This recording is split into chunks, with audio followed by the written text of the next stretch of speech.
Daqui a pouco eu vou estar indo participar de uma solenidade presidida pela ministra do Meio Ambiente, Isabela Teixeira, onde nós teremos a posse do novo secretário de Biodiversidade e Floresta do Brasil. Há pouco tempo atrás, convidado pela Organização das Nações Unidas, o professor Braulio Dias saiu do Ministério, da Secretaria de Biodiversidade e foi representar o Brasil nas Nações Unidas tratando desse tema tão importante que é a biodiversidade.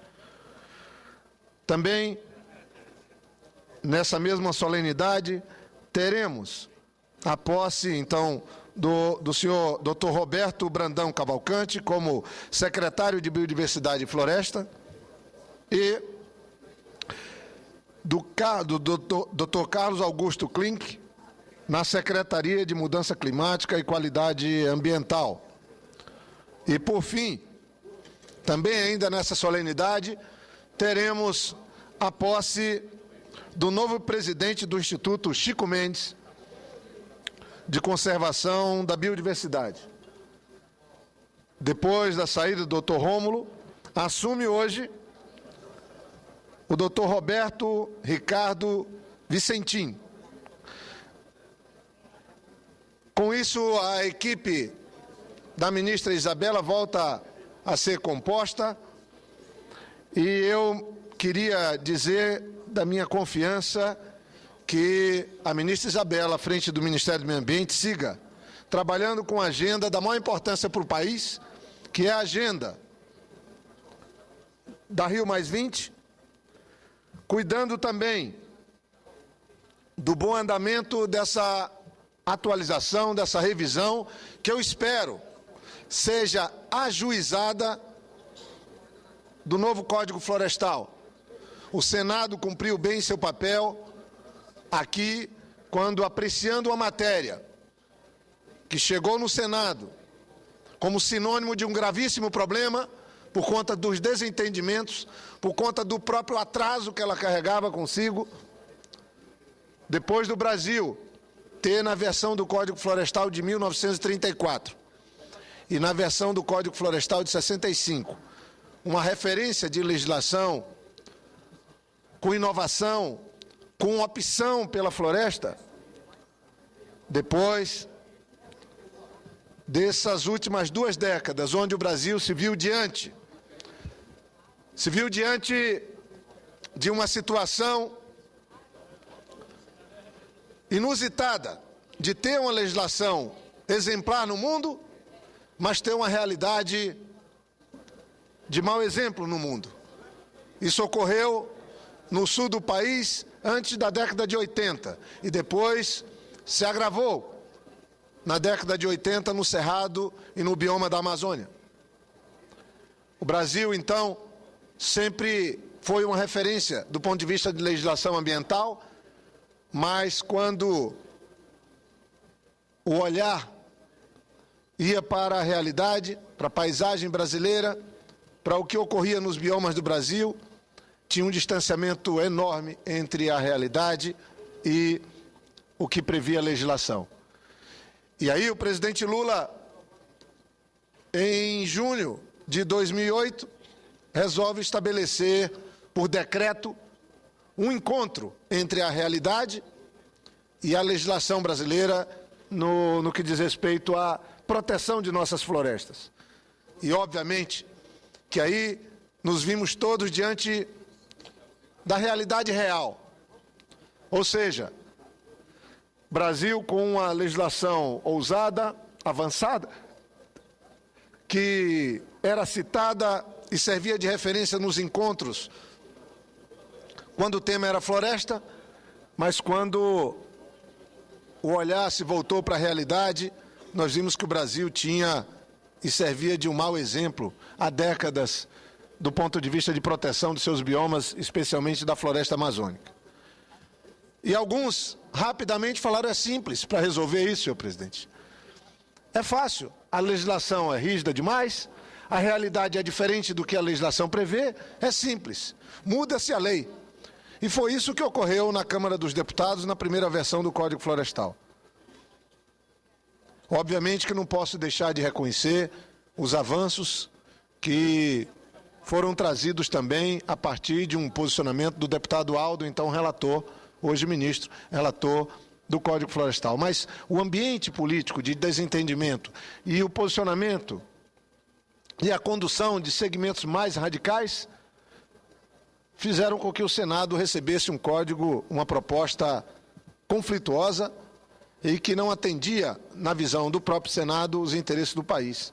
Especialmente o interesse de conciliar a conservação, a preservação de nossas florestas com a segurança jurídica necessária para que o Brasil siga sendo uma referência de produção de alimentos. Nós aqui no Senado trabalhamos com dedicação, eu, senador Luiz Henrique, com ajuda suprapartidária, senadores e senadoras de todos os partidos se juntaram, trabalhamos, elaboramos um texto equilibrado, uma proposta conciliatória, que em nenhum momento abriu mão de fazer aquilo que uma legislação ambiental tem que fazer, que é estabelecer regras claríssimas de proteção de nossas florestas. Ficou lá a regra rígida, mantida. Dividimos a proposta em duas etapas. Uma proposta que trata do passivo ambiental, assumindo e reconhecendo que o Brasil tem um acerto de contas a fazer por conta dos danos ambientais que ocorreram nesse país, especialmente nos últimos 30 anos, mas também garantindo que aqueles que querem produzir, que querem aumentar a sua produtividade, sua produção, dentro da lei, pudessem fazê-lo. O certo é que, depois de termos votado a versão do Senado, que unificou o Senado, essa matéria voltou para a Câmara e agora o Brasil tem a expectativa de que a Câmara dos Deputados possa manter aquilo que o Senado conquistou e alcançou, mas especialmente que a Câmara dos Deputados não se curve diante dos posicionamentos mais extremados.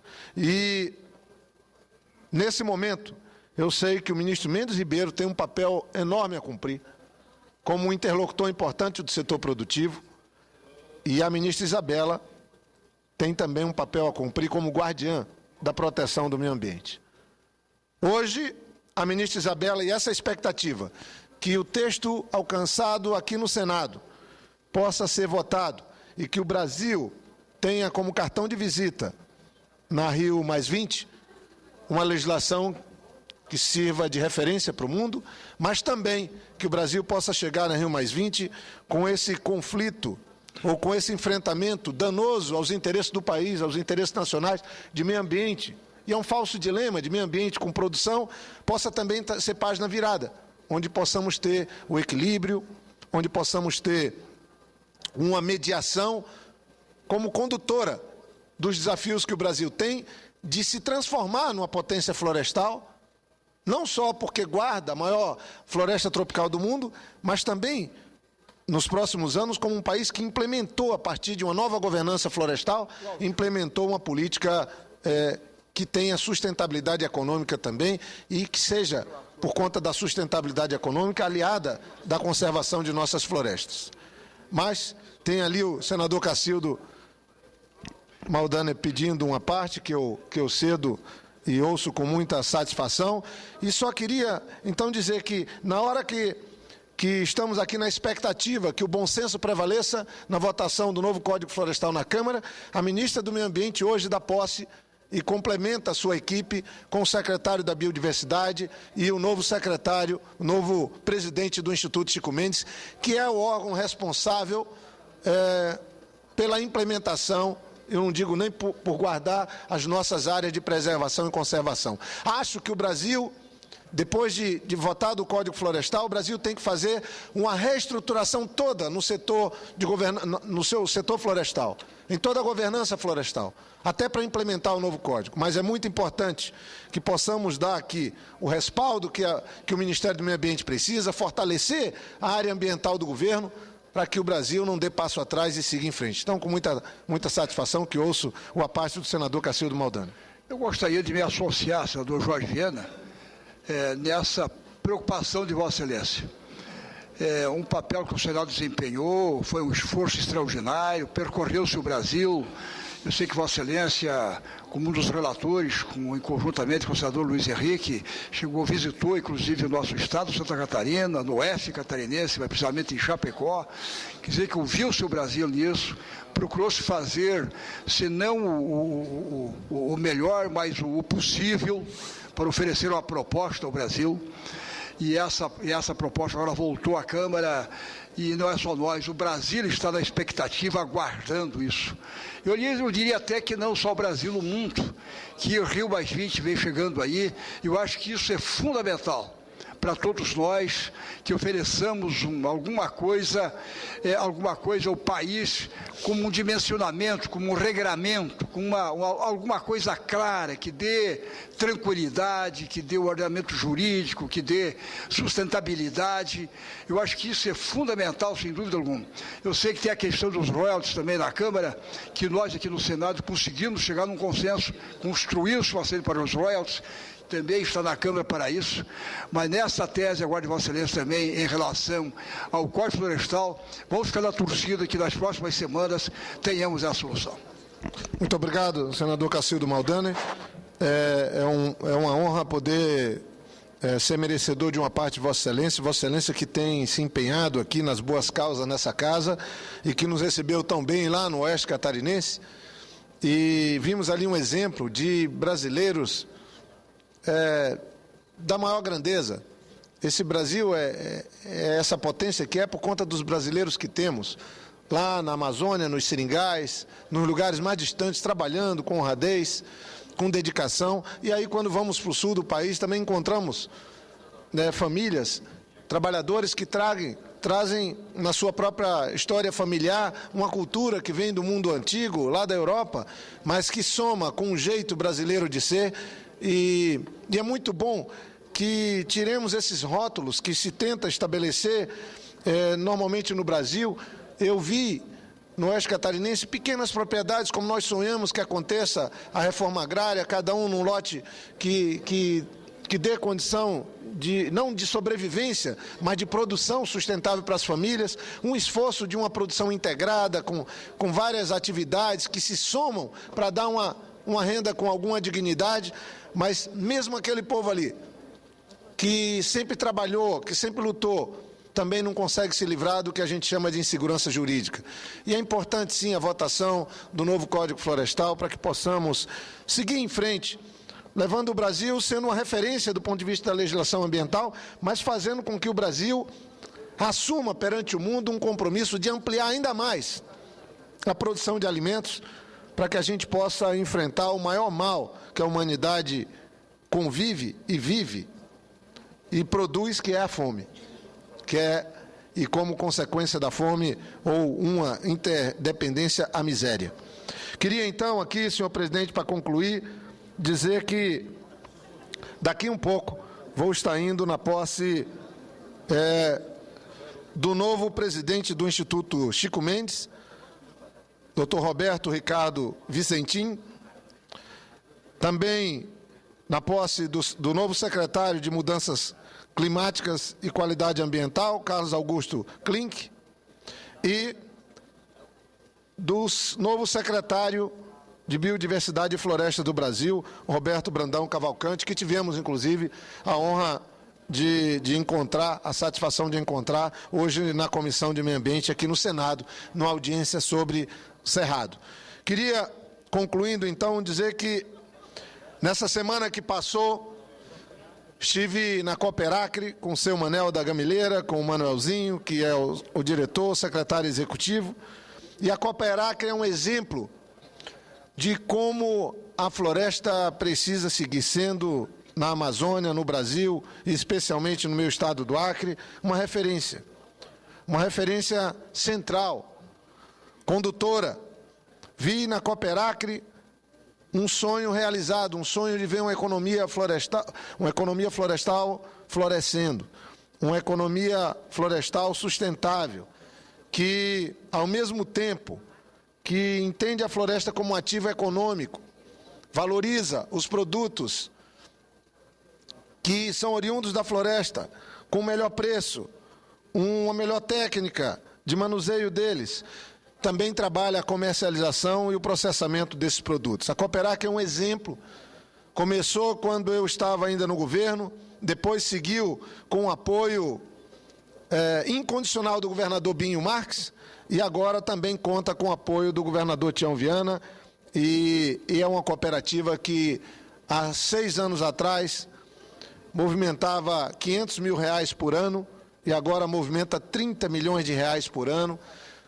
A metade desses recursos vão direto para os produtores que vendem suas polpas de fruta, que vendem sua borracha e que vendem a castanha.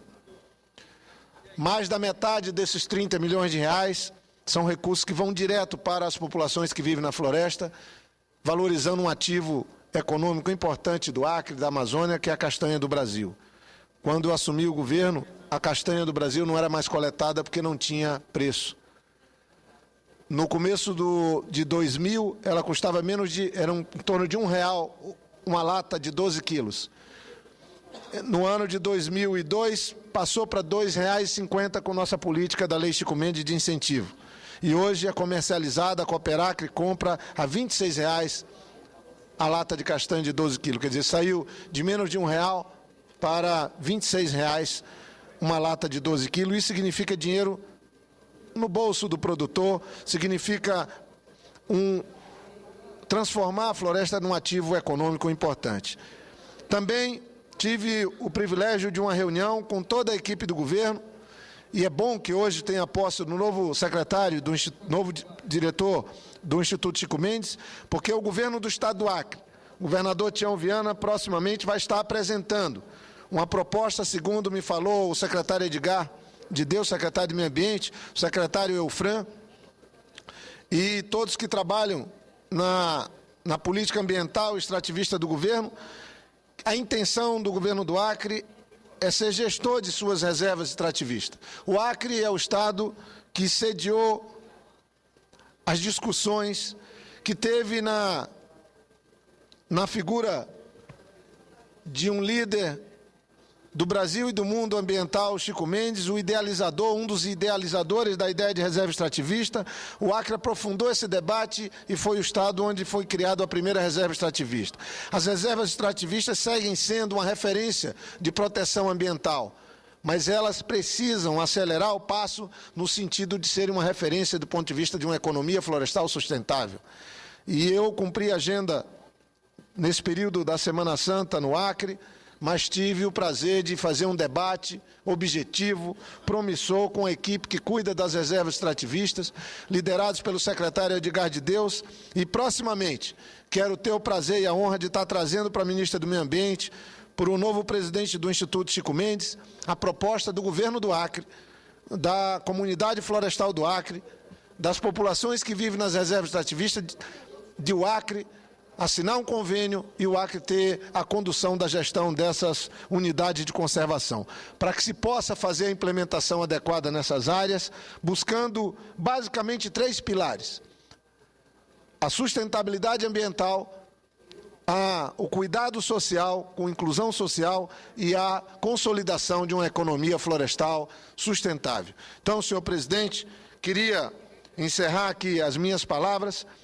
desejando sorte aos que assumem a responsabilidade da gestão, de cuidar do ativo econômico mais importante que o Brasil tem, que é a sua biodiversidade, que são nossas florestas, que são nossas unidades de conservação. E daqui da tribuna do Senado, quero parabenizar a ministra Isabela e dizer que ela conte comigo e certamente com o Senado Federal na busca de consolidar a conservação do meio ambiente com uma política de desenvolvimento sustentável. Dessa maneira, com essa objetividade, o Brasil pode sim chegar com a autoridade que precisa chegar na Rio+20 em junho desse ano.